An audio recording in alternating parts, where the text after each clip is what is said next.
This gumball represents the 1 million legal immigrants that the United States has taken every year on average since 1990. Now, who in the world deserves our humanitarian compassion? The World Bank has one measure of the desperately poor of the world. They make less than $2 a day. And how many people make less than $2 a day in the world? Well, let's start with Africa. In Africa alone, there are 650 million people who make less than $2 a day. 650 million. And in India, another 890 million people, desperately poor. China adds another 480 million people, making less than $2 a day. And unfortunately, the rest of Asia has a heartbreaking 810 million people who the World Bank says make less than $2 a day. And finally, there's 105 million of Latin America's population that are desperately poor. All told, the World Bank says there are 3 billion people in the world, 3 billion people who are desperately poor, making less than $2 a day. That's 3,000 gumballs. And every year, we take 1 million and suggest that we've somehow made a humanitarian difference. Of course, we don't pull our immigrants from these desperately poor populations, do we? These people are too poor, too sick, too disconnected to make it here as immigrants. We tend to pull our immigrants out of the better off poor of the world. And Mexico tends to define the type of immigrant that we bring here because the plurality of people come from Mexico. And Mexico is poor.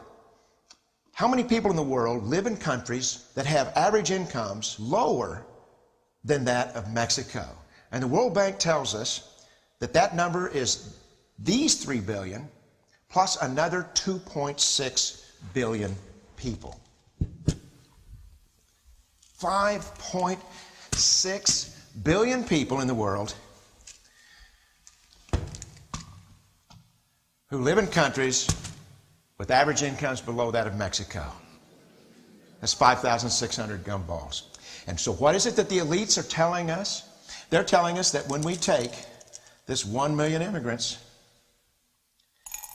that we somehow or another are tackling world poverty. Double our immigration to 2 million a year. We couldn't make a noticeable difference. And we may be really hurting the impoverished people of the world because the 1 million that we do take are among the most energetic, often the better educated, certainly the most dissatisfied people that if they did not immigrate would be the agents for change to improve the lot of all the people in these countries. The true heroes in the global humanitarian field are the people in these countries who have the wherewithal to immigrate to another country, but instead stay in their countries to apply their skills to help their fellow countrymen. Unfortunately, our immigration system tends to entice these very type of people to abandon their countrymen. The impossibility of making even a dent is actually worse than it looks here. Because last year, when we took 1 million immigrants, these countries added, births over deaths, 80 million more people into the impoverished population. And this year, Congress is bringing in 1 million legal immigrants.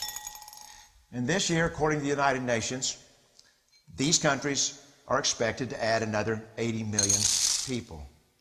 And next year, you can be quite sure that Congress will bring in another 1 million immigrants. And these countries, unfortunately, will be adding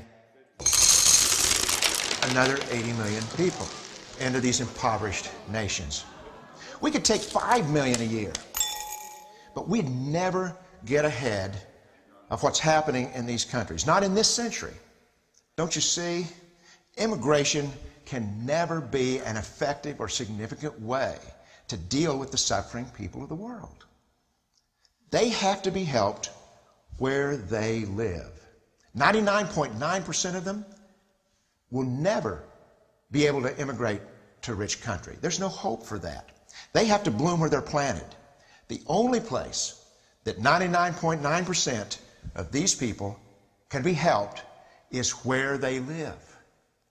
Let's help them there.